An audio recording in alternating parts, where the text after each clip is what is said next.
안녕하세요. 평양정보통입니다. 오늘 전해드리는 이야기는 시청하시기 거북하실 수도 있어 수위를 조절하려고 노력했음을 알아주셨으면 합니다. 북한에서 빼어난 미모의 춤과 노래까지 특출났던 김수현 씨가 당한 끔찍한 일을 전해드립니다. 김정은의 방에 불려간 그녀는 어디서도 보지 못한 해괴한 행위들을 구사해야만 했고, 나중에는 비밀 별장이라고 불리는 곳에 갇혀 입에 담지도 못할 짓들을 당하게 되었던 이야기를 들려드리려고 합니다. 우리는 탈북자분들이 용기내어 보내주신 사연을 들려드리는 만큼 가명으로 진행하는 점 양해해 주실 거라 믿습니다. 안녕하세요. 저는 북한을 탈출하여 남한에 온 지 1년이 다 되어가는 김수연이라고 합니다. 탈북 후 그동안 제가 겪은 말 못할 사연을 가슴에 묻어두고 공황장애를 겪으며 힘들게 살고 있는 저에게 심리치료를 담당한 선생님이 가슴에 묻어있는 이야기를 먼지 털듯 털어내는 것도 공황장애를 극복하는 데 도움이 된다고 하셔서 이렇게 사연을 보내게 되었습니다. 저는 올해 21살입니다. 남들은 참으로 꽃다운 나이라고 하네요. 하지만 저에게 북한에서의 시절은 결코 꽃다운 시절이 아니었답니다. 심리치료를 받고 있는 지금도 그때 생각을 하면 눈물이 나고 손이 벌벌 떨리거든요. 여러분은 모르는 사람들 앞에 옷을 다 벗고 서야만 했던 경험이 있으신가요? 이런 경험을 누가 해봤겠어요? 그런데 저는 있답니다. 아마도 예상하셨겠지만 저는 기쁨조의 일원이었고 그 중에서도 춤과 노래를 맡는 가무조에 있었습니다. 춤과 노래를 맡은 제가 왜 저런 일을 겪게 되었는지 지금부터 말씀드릴게요. 학교에서 이쁜 여학생으로 평범하게 살아가던 북한 소녀였던 제 삶이 완전히 뒤바뀐 건 바로 그날부터였습니다. 바로 오가 선발 통지를 받았을 때 말이죠. 처음에 저는 그게 무엇을 의미하는지 정확히 알지 못했습니다. 북한에서는 예전만큼은 아니지만 오가에서 진행하는 기쁨조로 뽑히는 일은 여전히 그저 영광스러운 일이라고만 생각했죠. 하지만 선발 과정은 제가 상상했던 것보다 훨씬 더 엄격하고 고통스러웠어요. 매일 아침 5시에 일어나 밤 11시까지 끝없는 신체 검사와 훈련이 이어졌죠. 검사관은 우리의 몸 구석구석을 샅샅이 살폈어요. 키 몸무게는 기본이고 피부의 탄력 근육의 유연성까지 심지어는 치아 상태와 발가락 모양까지 체크했고 게다가 검사관의 눈빛은 얼음장 같았어요. 그들의 차가운 시선이 제 몸 위를 훑고 지나갈 때마다 소름이 돋았어요. 특히 나이 지긋한 남성 검사관의 거친 손길이 제 피부에 닿을 때면 온몸에 전율이 흘렀어요. 심지어는 제 가슴을 꽉 쥐어보기도 하더군요. 제 기억에 그는 검사라고 했지만 미소를 띠고 있었던 것 같아요. 하지만 저는 꾹 참았습니다. 이건 영광인 거야. 수연아 버텨라 계속 되뇌었죠. 저의 어머니의 반응 또한 정말 복잡했습니다. 처음 소식을 들었을 때 어머니의 눈빛이 어떻게 변했는지 아직도 생생해요. 기쁨과 자부심 그리고 걱정이 뒤섞인 복잡한 감정이었어요. 넌 큰 인물이 될 거야 라며 자랑스러워 하셨지만 그 말씀을 하실 때 어머니의 손이 떨리는 걸 저는 놓치지 않았죠. 시간이 지날수록 어머니의 얼굴에는 근심이 깊어갔습니다. 마지막으로 집에 들어갔을 때 어머니는 저를 꼭 껴안으시며 수연아 조심해야 해. 무슨 일이 있어도 내 마음만은 지켜야 해라고 속삭이셨어요. 그때 어머니의 눈가에 맺힌 눈물을 보며 저도 모르게 가슴이 찢어지는 것 같았어요. 그렇게 훈련에 들어갔을 때에는 매일이 지옥 같았습니다. 저희를 관리하는 고위 간부 박정훈의 압박은 날이 갈수록 심해졌죠. 그는 항상 미소를 띠고 있었지만 그 미소 뒤에 숨겨진 위협은 분명했습니다. 제 어깨에 손을 올리고 위하듯이 이야기할 때마다 소름이 끼쳤어요. 내 가족을 위한 거야, 알지? 라는 말을 들을 때마다 등줄기에 식은 땀이 흘렀어요. 한 번은 제가 훈련 중 실수를 했을 때 박정은이 저를 따로 불렀습니다. 그의 사무실에 들어섰을 때 저는 그의 눈빛에서 위험을 직감했죠. 수연아, 넌 정말 특별해. 하지만 특별한 만큼 조심해야 해. 내가 실수하면 내 가족에게 무슨 일이 생길지 모르니까. 정신을 똑바로 차리는 게 좋아. 그 말을 듣는 순간 제 온몸이 얼어붙는 것 같았습니다. 그 후로 저는 더욱 필사적으로 훈련에 매달려 가족을 지키기 위해서라도 저는 완벽해져야만 했으니까요. 훈련 과정은 정말 힘들었습니다. 우리는 24시간 감시 아래 있었죠. 별도의 숙소에서 생활하며 외부와의 접촉이 완전히 차단되었고 매일 새벽부터 밤늦게까지 춤과 노래를 연습했으며 잠깐의 휴식 시간조차 허락되지 않았죠. 발바닥이 갈라지고 목이 쉬어도 멈출 수 없었어요. 우리에겐 개인 시간이나 사생활이란 게 없었습니다. 화장실을 가는 것조차 보고해야 했죠. 때로는 울고 싶었지만 눈물조차 보이면 안 된다고 배웠습니다. 감정을 숨기는 것도 기술이야 라는 교육도 받으니까요. 밤에 잠을 자는 동안에도 긴장을 늦출 수 없었습니다. 언제 불려나갈지 모르니까요. 한밤중에 갑자기 깨워서 연습을 시키거나 즉흥 공연을 요구하는 경우도 있었거든요. 그래서 잠을 자면서도 항상 준비된 상태여야 했죠. 이런 생활이 계속되다 보니 점점 제가 누구인지도 잊게 되는 것만 같았습니다. 하지만 이런 지옥 같은 훈련 안에서 제 재능은 점점 더 두각을 나타내기 시작했습니다. 춤을 출 때면 마치 제 몸이 음악과 하나가 되는 것 같은 기분이 들었죠.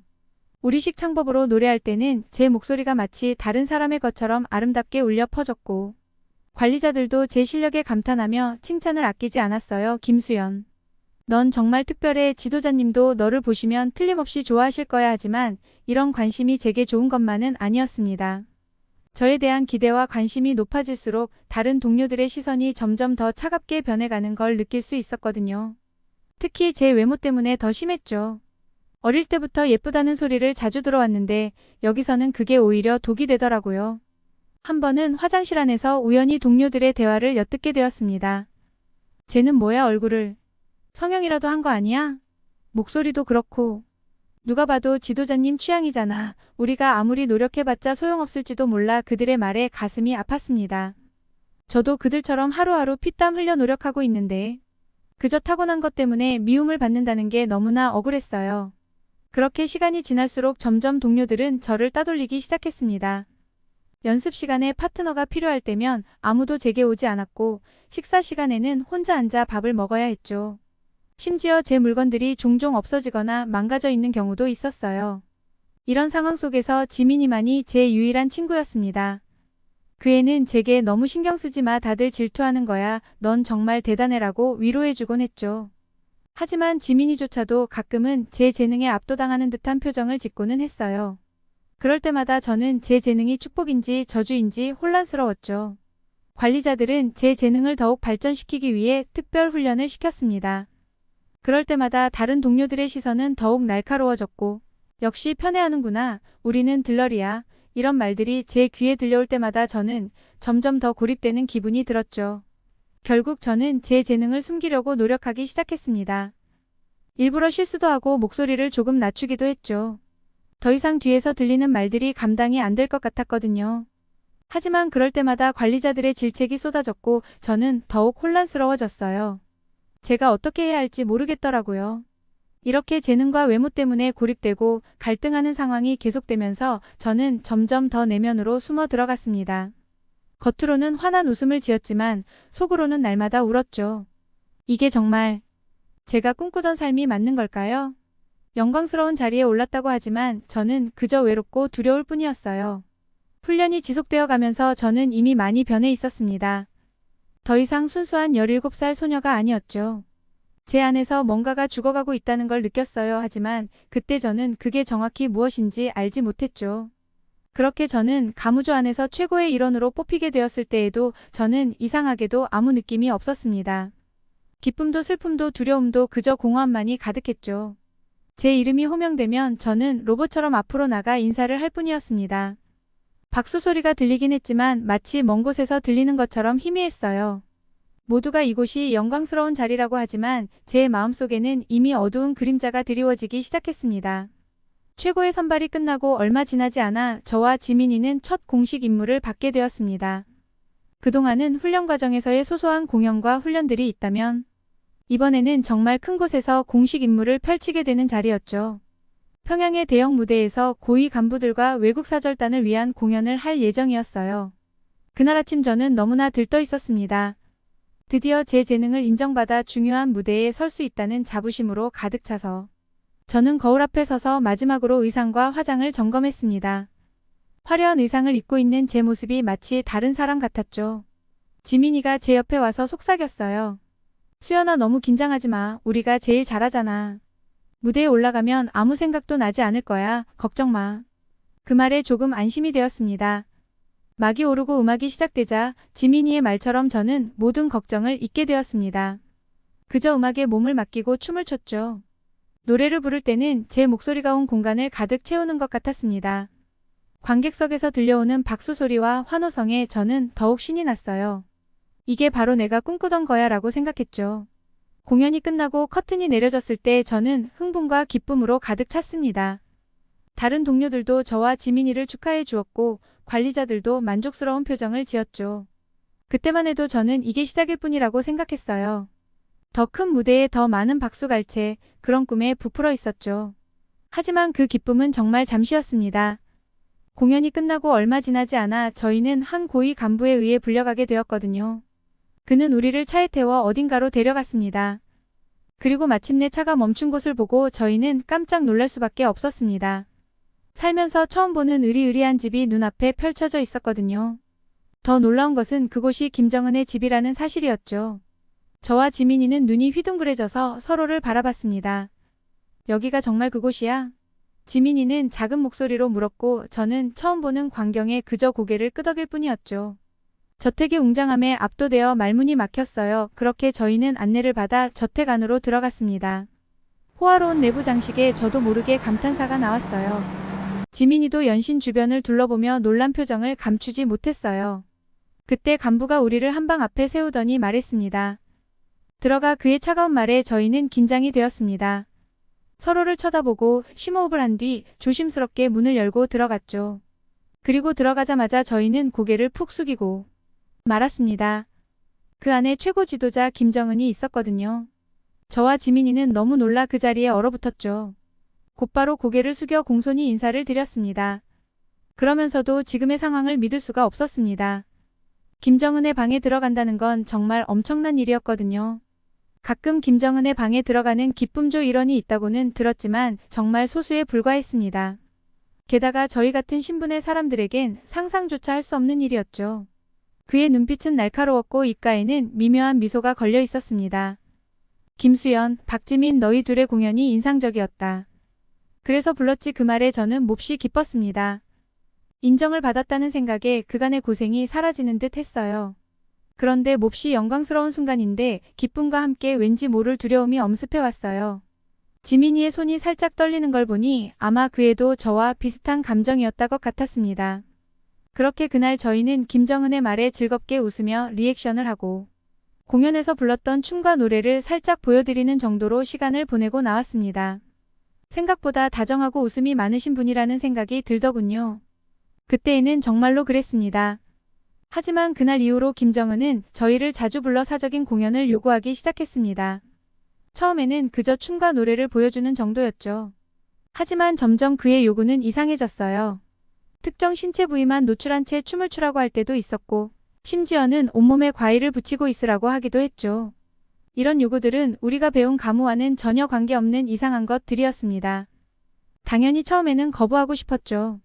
하지만 누가 그의 요구를 거절할 수 있겠어요.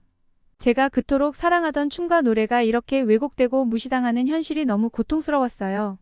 하지만 이렇게 어쩔 수 없이 그의 요구를 따라야 했습니다. 지민이와 저는 그렇게 자주 불려갔고 그럴 때마다 우리는 사람이 아니었습니다. 제 내면의 갈등은 점점 더 깊어졌어요. 시간이 갈수록 화려한 무대 위에서 느꼈던 기쁨과 자부심은 어느새 사라지고 그 뒤에 숨겨진 어두운 진실만이 남게 되었습니다. 권력자의 변태적인 욕구를 채우는 도구로 전락한 저 자신을 보며 저는 권력의 실체와 제 무력함을 뼈저리게 깨달았죠. 밤마다 저는 이불 속에서 몰래 울었습니다. 이게 정말 제가 꿈꾸던 삶인지 이렇게 살아야 하는 건지 의문이 들었죠. 그리고 점점 이 생활에서 탈출하고 싶다는 대한 생각이 머릿속을 채우기 시작했어요. 하지만 그건 너무나 위험하고 불가능해 보였죠. 가족들에게 해가 갈까가 두려웠고 설사 탈출에 성공한다 해도 어디로 가야 할지 막막했어요. 이렇게 우리의 환상은 서서히 무너져 갔습니다. 사진으로만 봐도 감격하고 존경심을 보내던 김정은은 사람이 아니었고 제 꿈이었던 춤과 노래는 제 영혼을 갉아먹는 감옥이었다 걸 깨달았어요. 하지만 이건 시작에 불과했습니다. 앞으로 더 큰 시련과 고통이 저를 기다리고 있을 거라는 걸 그땐 전혀 몰랐으니까요. 그러던 어느 날 저희는 김정은의 비밀 별장에서 특별 공연을 준비하라는 명령을 받게 되었습니다. 그 이야기를 들으니 벌써부터 두렵더라고요. 어떤 것들을 시킬까? 심지어 비밀 별장이라는 건 사람들이 잘 모르는 곳이라는 거잖아요. 그 단어를 들으니 무섭기까지 하더군요. 그렇게 긴장 속에서 비밀 별장에 도착하자마자 역시나 우리는 이상한 분위기를 느꼈습니다. 그곳은 마치 다른 세상 같았거든요. 폐쇄적인 환경이 주는 압박감은 이루 말할 수 없었죠. 창문 하나 없는 방에서 우리는 낮과 밤 구분도 못한 채 살아야만 했습니다. 그곳에서 공연을 준비하라고 했거든요. 그렇게 첫 번째로 우리가 준비해야 했던 건 민달팽이 춤이었어요. 온몸에 끈적한 물질을 바르고 바닥을 기어다니며 춤을 춰야 했죠. 솔직히 처음엔 농담인 줄 알았습니다. 하지만 간부의 표정은 진지했고 우리는 그의 명령을 거부할 수 없다는 걸 깨달았습니다. 그 다음은 전신의 털을 제거했습니다. 김정은이 우리가 새끼 돼지 같은 모습으로 춤추는 걸 보고 싶다고 했다더군요. 그 말을 듣고 지민이와 저는 서로를 바라보며 눈물을 참았습니다. 하지만 선택의 여지가 없었죠. 심지어는 특대형 귀걸이를 착용하고 춤을 추는 공연도 있었습니다. 귀걸이가 너무 무거워서 귀가 찢어질 것 같았지만 오히려 김정은은 그걸 보며 흡족해했어요. 우리의 고통 따위는 안중에도 없어 보였죠. 마지막으로는 기괴한 가면을 쓰고 하는 퍼포먼스가 있었는데 그 가면들은 정말 악몽 같았어요. 숨쉬기도 힘들고 시야도 거의 없었지만 우리는 그 상태로 몇 시간씩 공연을 해야 할 때도 있었어요. 그렇게 힘들게 춤을 추지만 우리의 춤은 이따금 쳐다보며 웃고 자기들끼리 술 마시며 웃고 떠들었습니다. 모든 과정에서 지민이와 저는 서로에게 의지할 수밖에 없었습니다. 밤마다 우리는 조용히 울면서 서로를 위로했죠. 우리가 이걸 계속해서 견딜 수가 있을까? 지민이가 물었을 때 저는 그저 고개를 끄덕일 뿐이었습니다. 사실 저도 자신이 없었거든요. 그렇게 수치스러운 연습 기간이 지나고 드디어 공연 당일이 왔습니다. 소수의 최측근만이 참석한 가운데 공연이 시작됐죠. 저희는 그렇게 사람들 앞에서 실오라기 하나 걸치지 않은 상태로 억지로 미소를 지으며 공연을 하게 되었죠. 사람들은 그런 저희를 재밌다는 듯이 쳐다보더군요. 만족스러워하고 수치스러운 농담을 던지기도 하고요. 정말 딱 죽고 싶었지만 저희는 계속 웃으며 공연을 진행해야만 했습니다. 그런데 공연 긴장감의 순간 예상치 못한 일이 벌어졌습니다. 지민이가 복잡한 동작 중에 균형을 잃고 넘어지고 만 것이죠. 순간 방 안에 공기가 얼어붙었어요. 김정은의 얼굴이 순식간에 일그러졌고 그의 분노에 찬 고함이 좁은 공간에 울려왔습니다. 저는 지민이를 일으키려 했지만 김정은의 경호원들이 우리를 떼어놓았습니다. 저는 친구의 안전을 걱정하면서도 동시에 제 자신의 처지에 대한 두려움에 휩싸였습니다. 이 비밀 별장이라는 고립된 공간에서 우리에겐 탈출구가 없다는 걸 더욱 절실히 깨달았죠. 그렇게 김정은의 비밀 별장에서의 공연 실수 이후 지민이와 저는 극심한 압박과 공포에 시달렸습니다. 매일 밤 잠들기 전 우리는 서로를 꼭 안고 울었죠. 내일은 어떤 일이 벌어질지 우리가 살아남을 수 있을지 아무도 알 수 없었거든요. 어느 날 지민이가 갑자기 불려나갔어요. 평소와 다른 분위기에 저는 불안감을 감출 수 없었죠. 몇 시간이 지나고 지민이가 돌아왔을 때 그의 얼굴은 창백한 목소리로 말했어요. 수연아, 나 임신했어. 그 말을 듣는 순간 저는 온몸에 전율이 흘렀습니다. 임신이라니. 이 상황에서 대체 어떻게? 우리는 서로를 바라보며 한동안 아무 말도 할 수 없었습니다. 지민이의 임신은 우리 모두에게 위험한 비밀이 되었죠. 며칠 후 우리는 다시 김정은 앞에서 민달팽이 춤을 추라는 명령을 받았습니다. 지민이는 극도로 긴장한 채 춤을 추기 시작했죠. 하지만 갑자기 그 애가 어지러움을 느끼며 쓰러지고 말았습니다. 그리고 김정은의 옷에 토사물을 흘리고 말았죠. 순간 방 안에 공기가 얼어붙고 말았습니다. 이건 정말 일어나서는 안 되는 실수였죠. 지민이의 실수에 김정은의 얼굴이 불그락 푸르락해지더니 결국 지민이를 향해 달려들었어요. 이 천한 것이 그가 소리치며 지민이를 때리려고 했죠. 그 순간 지민이는 본능적으로 자신의 배를 감쌌습니다. 제발 배는 안 돼요. 애가 있습니다. 죄송합니다. 정말 죄송합니다. 살려주세요. 그녀의 절규가 방 안을 가득 채웠어요. 이러한 지민이의 절규에 김정은의 표정은 순식간에 변했습니다. 분노와 배신감 그리고 혐오감이 뒤섞인 표정이었어요. 내가 너를 그렇게나 특별히 대해줬는데 이렇게 배신하고 임신을 해? 그의 목소리는 차갑고 위협적으로 소리쳤어요. 당장 전연을 가두고 처형 준비해 지민이는 울부짖으며 끌려나갔고 저는 그 자리에 얼어붙은 채 모든 걸 지켜볼 수밖에 없었습니다. 지민이가 끌려간 후 며칠 동안 저는 그녀의 소식을 전혀 들을 수 없었습니다.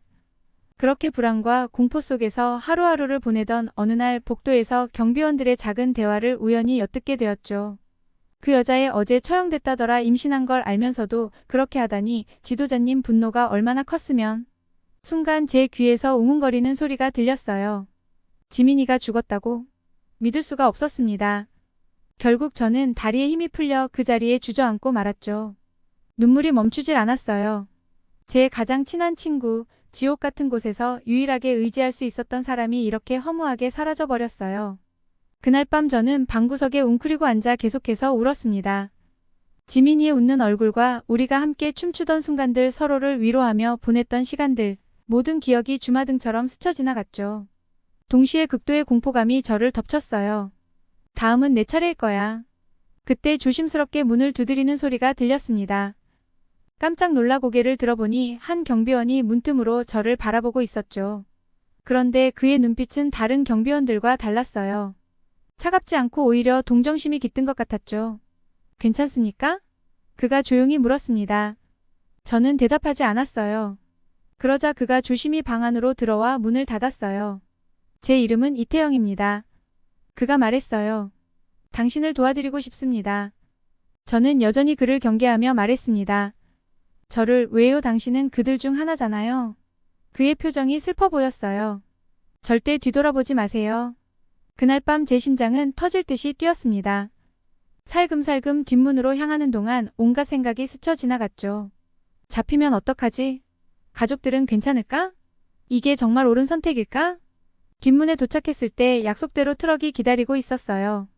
이태영은 운전석에서 저를 향해 고개를 끄덕였어요. 제가 트럭에 올라타는 순간 저는 깜짝 놀라고 말았습니다. 뒷자리에 제 부모님도 타고 계셨거든요. 태영 씨는 제 부모님까지 함께 탈북할 수 있도록 돕기 위해 트럭을 준비한 거였어요. 오랜만에 보는 부모님의 얼굴에 눈물이 날 것만 같더군요. 하지만 그것도 잠시 곧바로 경보음이 울리기 시작했습니다. 들켰어요. 꽉 잡아요. 태영 씨가 소리쳤고 트럭은 곧바로 출발했습니다. 그 후의 여정은 정신없이 지나갔습니다. 숨막히는 긴장감, 모든 게 영화의 한 장면 같았죠. 하지만 우리는 기적적으로 국경을 넘을 수 있었어요.